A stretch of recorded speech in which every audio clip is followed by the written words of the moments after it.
bird on a tree. I'm just sitting here. I got time. It's clear to see. From up here, the world seems small. We can sit together. It's so beautiful, you and me. We meant to be in the great outdoors, forever free.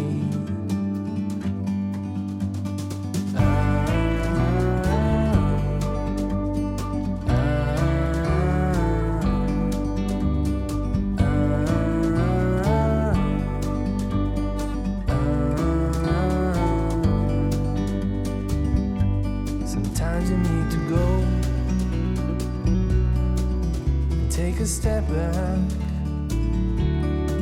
to see the truth around you. From a distance you can tell.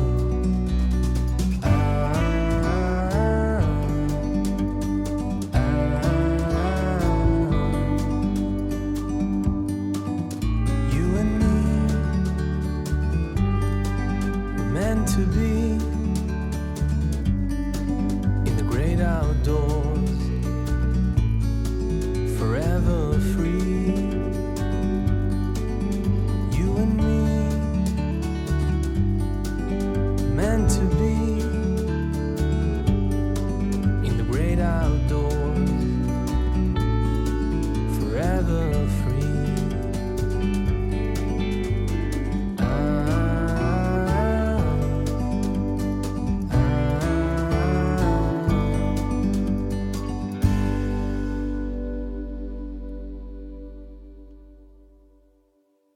어떻게 우리가 살아갈 거냐. 우리말로 이제 초인이라고 번역되는 거잖아요. 그래서 그 불교, 야스퍼스도 마찬가지거든요. 그 반과 사유상을 보고서 자기가 현대사회의 대안을 찾았다고 주장하거든요.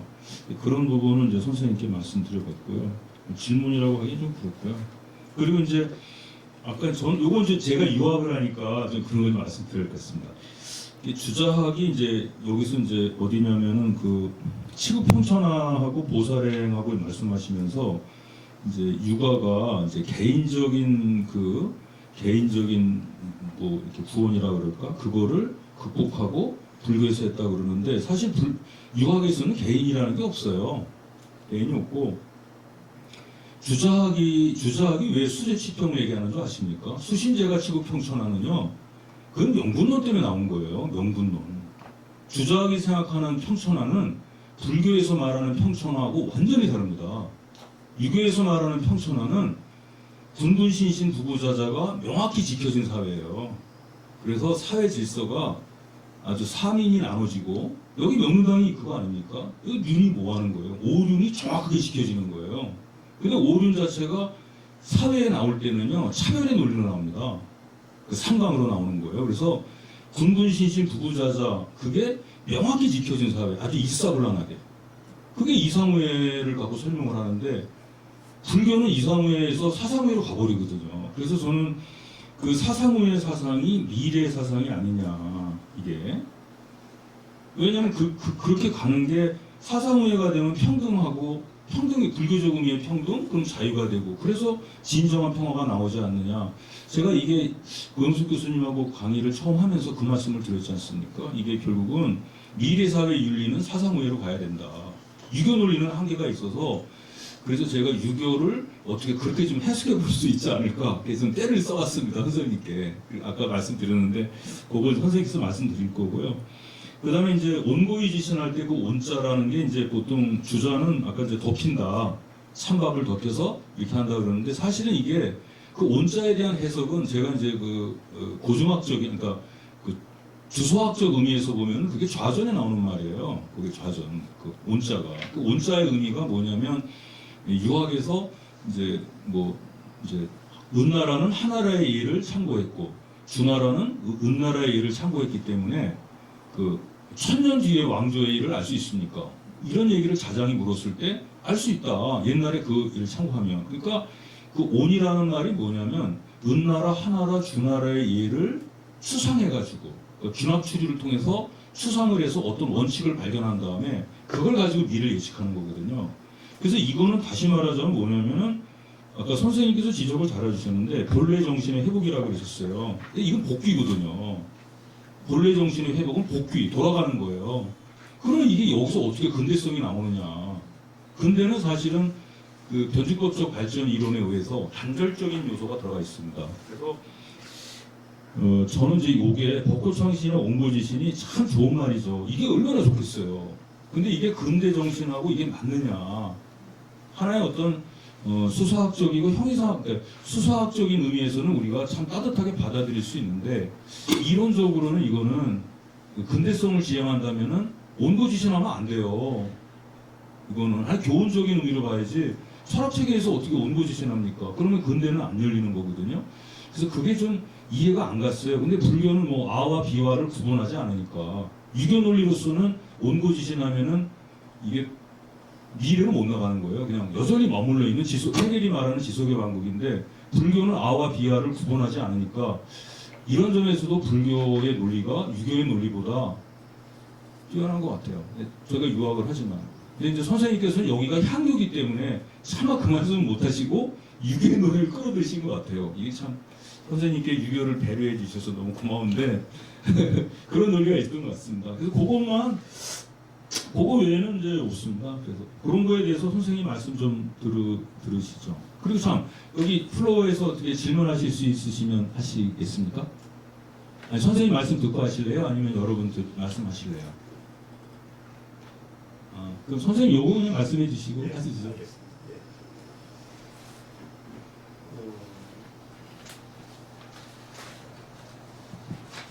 역사라는 게 이제 지속되는 것이기도 하면서 요거 아까 그거 말씀 그리고 여기 아우구스티누스 요거는 이거라고 말씀드렸고요. 아우구스티누스. 네.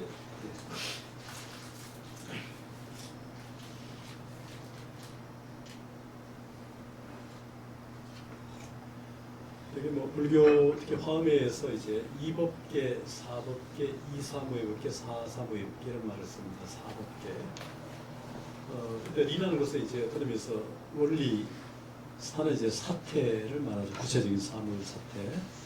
그러니까 원리 중심으로 이 세계를 바라보는 측면이라면 사는 사태 중심으로 현상 중심으로 이 세계를 바라보는 방식인데 이사무에는 이제 리 중심으로 사를 사사무는 사 중심으로 사를 보기 때문에 굉장히 이제 개별적인 것들을 다 수용하는 측면이죠. 사사무예 같은 경우는 어떤 의미에서 기준을 따로 사에서 사를 하는 것인 측면도 있지만 한편으로는 개별이 개별을 같이 바라보는 측면이 있어서 사실은 다 어우러지는 세계죠. 결과적으로 그런 의미에서 이제 우리 준 박사님 얘기처럼 사사무예는 각자가 다 주체가 되는 것이어서 사와 사 각자가 주체가 되는 것이어서 어떤 기준에 의해서 종속이 되는 게 아니라 어떤 누구가 다 개별이 다 주체가 되는 것이기 때문에 서로 상통한 거죠. 그러니까 걸림이 없는 그러니까 무예라는 게 걸림이 없는 거니까 그런 맥락에서 보면 궁극적으로 우리가 대동세상이 되는 것이고 뭐 불세계가 되는 것이고 이상세계가 되는 것이겠죠. 그런 맥락에서 보면 지금 질문하신 것처럼 오히려 미래 사회가 가야 될 방향도 결국 그런 맥락으로 가야 되지 않겠는가.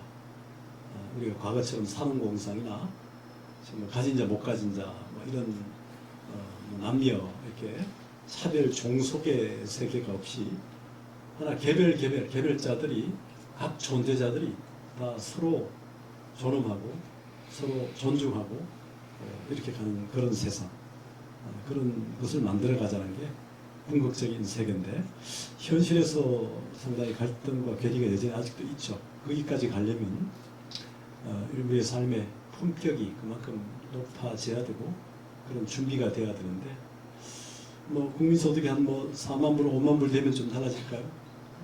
뭐 그렇게 될 수도 있겠죠. 그 다음에 또 하나 질문은 지금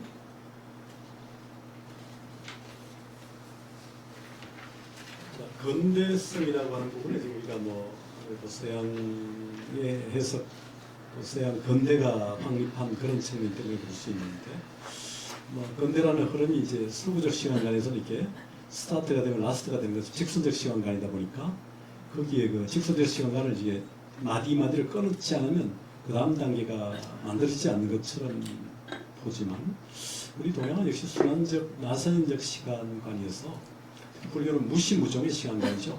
시작도 없고 끝도 없다는 거죠. 굳이 말한다면 우리가 무명, 진리를 올바로 보지 못하는 무명의 세계, 그 다음에 이제 진리의 세계로 들어온 반야의 세계로 본다면 이런 표현을 얘기하죠. 무시유종의 무명으로부터, 그러니까 시작은 없지만 끝이 있는 무명으로부터, 반야는 뭡니까? 시작이 있지만 유시 무종, 시작은 있지만 끝이 없는 반야의 세계로. 이게 사실 불교가 말하는 궁극적 세계거든요. 그러니까 무시유종의 무명으로부터 유시무종의 반야로 가는 게 불교의 시간관입니다. 그러니까 무시무종이라는 말을 쓰지만 실제 좀 더 세밀하게 보면, 그런 맥락에서 보면 이제 아까 온고지신, 법고창신 이런 의미, 만의 그 유신관의 입각에서 보면 지금 서구의 근대적 시간관, 직선적 시간관에서 보기보다는 굳이 근대성이라는 말을 쓴다면 그냥 방편적으로 쓸 수밖에 없는데, 그렇게 본다면 결국은 만해가 궁극적으로 그 파괴라는 게 직선적 시간관의 선을 끊는 파괴이기도 하겠지만, 한편으로는 아까 얘기한 것처럼 무명의 흐름을 끊지만 반야의 흐름은 다시 열어서 유지하는 그런 의미이기 때문에, 그것을 근대성을 부정한다는 뭐 서구적 정의로서는 유효할지 모르나, 만해 또는 불교적 입장에서 볼 때는 그 직선의 시간관이 아니고 오히려 순환적 시간관, 나선형적 시간관이기 때문에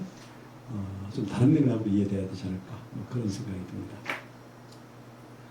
그래서 지금 선생님께서 지금 아주 제가 잘 이해하지 못했던 부분, 이사무예, 사사무예 참 이해했는데, 이사무예는 사실 원리 중심이기 때문에 일사불란해요. 그래서 사회가 안정된 것처럼 보이지만은 그 속에 살아가는 사람은 굉장히 고통스럽습니다. 종속 차별 이것 때문에. 근데 사사무예는 뭐 이게 구분이 안 돼요. 그래서 굉장히 혼란하게 보입니다. 그렇지만 그 안에 있는 사람들은 행복하거든요. 서로가 서로 인정하니까. 제가 예전에 그런 말씀 드린 적 있죠. 지하철을 탔는데 그 자리가 하나밖에 없어요. 노인이 70대 되신 노인은 이제 장유유설 얘기하면서 본인이 앉겠다고 그러고, 여고생은 레이디 퍼스트를 얘기하면서 자기가 앉겠다는 거예요. 그럼 누가 앉아야 돼, 그 자리에? 우리는 서로를 존중하는 법을 못 배웠어요. 우리 사회의 제일 큰 문제가 바로 그겁니다. 존중하는 걸 몰라요. 제가 이런 말씀 여기서 이 자리에 드릴 텐데, 선생님 죄송합니다, 지금. 제가 어른들한테 옷을 잘 입으라고 말씀드려요. 왜냐면 꿈속에 나타나는 우리 아버지는요, 아직 맨날 꾀죄죄하고 새마른 운동할 때 쓰는 모자만 입고 다닌다고. 그러니까 자식한테 죄를 의식을 주는 거예요. 그리고 내 꿈속에 나타난 내 아버지는 항상 말을 함부로 하는 사람이에요. 자식한테 피해 주는 거거든요. 그러니까 어른들이 옷도 잘 입어라, 말도 고운 말을 예쁘게 쓰고, 그래야 자식한테 피해를 안 주는데, 이게 존중하는 법을 몰라서 그래요. 어찌 아랫사람만 윗사람을 존중해야 됩니까? 윗사람도 아랫사람 존중해야 돼요. 가정의 평화잖아요. 저는 불교의 사사무예를 이해할 때 그렇게 이해하거든요. 아래에서 위를 존중하듯이 위에서 아래를 존중해야 된다. 근데 유교 논리는 원래 공자님은 그렇게 말씀을 하셨습니다. 근데 주자학적 세계관 와서 이게 다 바뀌었어요. 명분론 때문에 그렇습니다. 만해 선사께서 이건 정확한 지적이라고 보거든요. 이게. 근데 과연 이 세계가 가능할까? 여기서 우리가 이제 칼 마르크스가 얘기했던 공산주의 사회를 얘기할 수 있는데, 공산주의 사회의 첫 번째는 생산력이 고도로 발달해서 아까 선생님이 말씀하신 대로 국민소득이 5만 불이 돼야 돼요. 근데 또 하나 중요한 거는 공산주의적 인간형, 즉 사사무예를 살아가는 사회에 인간이 나와야 돼요. 그 인간형. 아마 그거를 만해 선사께서는 아마 그 불교적인 인간형을 제시하려고 하시는 것이 아닌가. 그렇죠, 선생님. 맞죠? 네. 그리고 이게 좀 기가 막힌 말이 그 근대성은 하나의 방편이다. 근데 요거는 좀 이제 선생님하고 저는 막스 베버적 시각이기 때문에 좀 그게 좀 그렇고요. 그 반야가 유시무종, 그다음에 무명이 무시유종. 이건 참 저는 불교를 모르는데 오늘 진짜 많은 걸 배웠습니다. 여러분도 많이 배우셨습니까? 네. 이게 제가 배우시면 여러분들 배우셔야 돼요. 우리가 불교를 잘 모르잖아요. 그래서 그리고 하고 여기까지 마치고, 예, 선생님께서 이제 마지막 정리해 주시고 다음 시간에는 어떻게 할 건가, 그 다음에 이제 책도 하나 소개를 해 드릴 겁니다. 선생님께 그러면은 마지막을 부탁드리겠습니다. 예, 그 불교 대전은 아무래도 불교를 모르는 사람뿐만 아니라 불교인들도 좀 접할 만한 책입니다. 만해 선사의 대표적인 어떤 저서이기도 하고 어떤 의미에서 만해 사상의 결론에 해당되는 부분인데 사실 너무 알려져 있지 않고 또 이 부분이 아까 한 절 내지는 두 절 정도로 요약되어 있기 때문에 좀 더 온전히 보기 위해서 좀 보기에 따라서 어떨지 모르겠어요. 마치 뭐 수타니파타나 법국의 담마파타처럼 이런 것들이 훨씬 더 보기 편할지 모르겠어요. 여기는 지금 이제 초기 경전도 있지만 대성경전, 선서까지 해서 여러 것을 다 뽑아놨기 때문에 만해 선사 나름대로의 독립성, 일관성 같은 것은 분명히 있으나 오히려 초심자들은 어떨지 모르겠어요. 그러나 불교 밖에 있는 사람이 불교를 접할 때 수타니파타나 담마파타 이렇게 오는 방법도 있지만 또 한편으로는 이렇게 불교 대전처럼 종합적인 불교의 전모를 한번 보고 다시 개별적인 경전으로 들어가는 것도 방법이겠다. 그런 생각을 또 좀 했습니다. 지금 불교가 너무나 방대하고 너무나 난해하다는 이미지가 좀 많습니다. 이제 최근에는 뭐 유튜브도 있고 또 남방의 니카야라는 초기 경전도 많이 거의 다 번역이 돼 있어서 마음만 좀 낸다면 니카야 같은 초기 경전으로 접근해 오면서 한역 경전의 번역본을 봐도 괜찮을 거라 생각됩니다. 우리가 한자 문화권 속에 있다 보니까 한문은 어렵다는 생각 때문에 오히려 한역 경전들 보는 게 좀 부담스러울 수도 있을 거예요. 그리고 의미가 잘 안 다가올 수 있을 겁니다. 불자나 비불자도 마찬가지인데 오히려 남방의 니카야라는 초기 경전들을 통해서 다시 동아시아의 한역 경전, 함경이든 금강경이든 이렇게 오는 것도 한 방법이 아닐까 하는 생각이 듭니다. 이제 그렇게 오기 위해서는 아마 불교의 개론서 같은 게 좀 필요할 수 있고 불교 전체의 어떤 개요가 되는 경전의 어떤 그게 좀 필요할 것이고 그럴 때 이제 불교 성전 같은 뭐 종단에서나 동대에서 낸 것이 있지만 만해 선사의 불교 대전을 봐도 괜찮겠다는 생각이 좀 들고요. 또 이것을 통해서 만해를 이해하고 만해가 왜 이런 글을 표현했을까 이렇게 가는 것도 한 방법이 아닐까 하는 생각이 듭니다. 지금 이게 굉장히 방대한 것이어서 여러분들이 접하기도 어려울 수 있고 책값도 좀 비쌉니다. 한 3만 원 되어서 그러나 뭐 이 정도 두께의 3만 원이면 요새 책값 많이 올랐는데 아주 비싼 것도 아니라는 생각도 듭니다. 그래서 이런 걸 한번 구해서 보시면 좋을 것 같고요. 만약에 좀 더 여기 부분이 조금 더 미진하다면 11월, 10월달 아마 서로 일정이 좀 겹치고 해서 저도 11월 아마 19일, 26일 일요일날 연이어서 제6강, 제7강을 할 텐데 불교 대전을 조금 더 보충해서 하는 6강이 될 수도 있고 아니면 만해 선사가 그 유마경에 대한 대성불교의 아주 중요한 경전입니다. 유마힐이라고 하는 게마다키르티라는 거사가 리차비족 그쪽이 이제 인도 서북부의 상인으로 상업이 발달한 지역입니다. 거기에서 이제 초기 그 반야부에 들어가는 유마경인데 거기 유마경이 이제 유명한 것은 대성경전에 부처님이 그 유마 거사의 그 마지막 침묵에 대한 부분까지 포함해서 아주 그 선의 이중에 이후에 선종의 하나의 선경으로 평가되는 근거가 되기도 하는데 그 침묵의 언어를 그 의미를 살린 그런 경이어서 대성불교에 꽂히기도 하면서 중생이 아프기 때문에 보살이 앓는다. 그 병이 언제 다 낫습니까? 중생의 병이 다 나아야 보살의 병이 다 납니다. 중생의 병이 다 나을 때 내 병이 다 낫는다 이런 말을 하는 유명한 예가 있습니다. 그런 유마경에 대해서 그러니까 임리입수 진흙 속에 들어가고 물 속에 들어가서 중생을 구제하는 소가 되고 말이 되어서 밭을 가고 짐을 나르라는 그 대성불교 대중불교를 얘기했던 만의 입장에서 본다면 유마경의 그 주석이 30년대 중반쯤 이루어지는데요. 그게 다 완성되지 못하고 반 정도 하다가 멈추게 됩니다.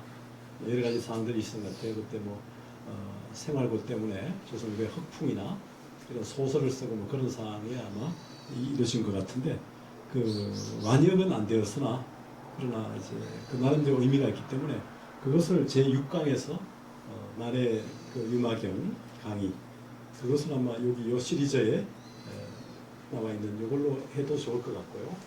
그 다음에 제7강 마지막에 11월 26일은 아까 얘기했던 시편담 주회 동안 상살이라는 조동종의 그 스승이 간행한 10편의 현담 오원절구 시를 쓰고 거기에 대한 이후에 많은 주석들 아까 얘기했던 조삼 본적이나 열경 설잠의 주석이나 또 그 만의 주석 이렇게 대표되는데 이런 부분을 통해서 이제 만해를 마지막으로 볼 수 있는 부분이 바로 시편담 주회에서 만해 사상의 꽃 우리가 금상첨화란 말을 쓰죠.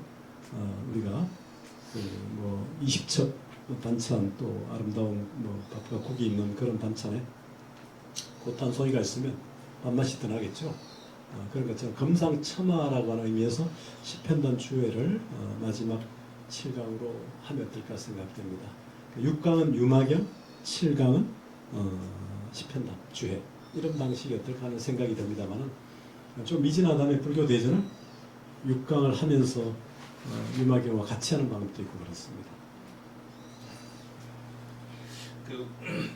오늘 이제 그 추석 밑이라서 이제 많은 분들이 못 오셨어요. 근데 이제 제가 그 유마경 강의하고 시편담은 사실 이건 어디서 들을 수가 없어요. 이 지방에서는.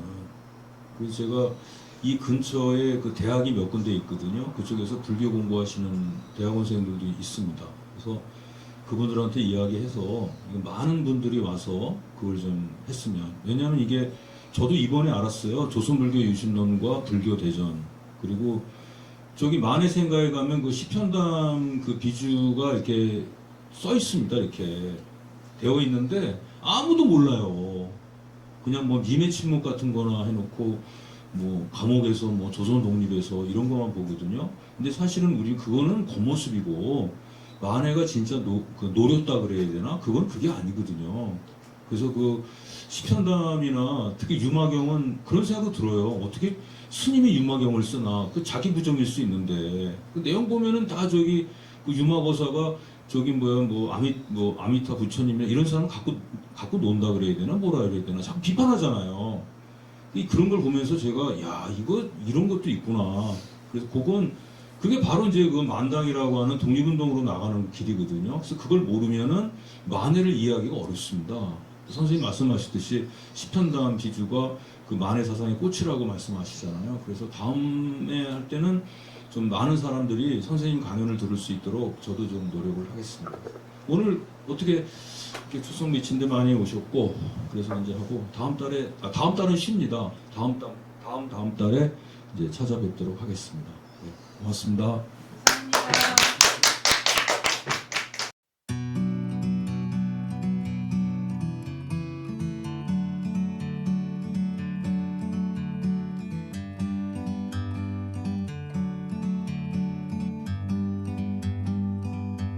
Like a bird on a tree, I'm just sitting here. I got time, it's clear to see. From up here, the world seems small. We can sit together. It's so beautiful, you and me. We meant to be in the great outdoors, forever free.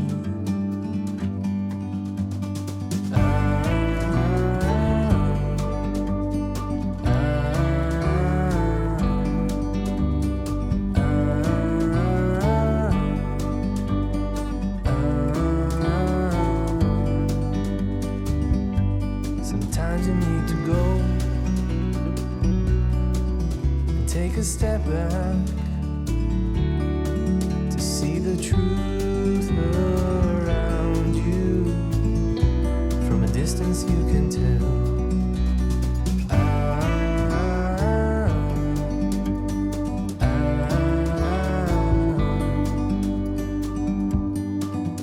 You and me were meant to be.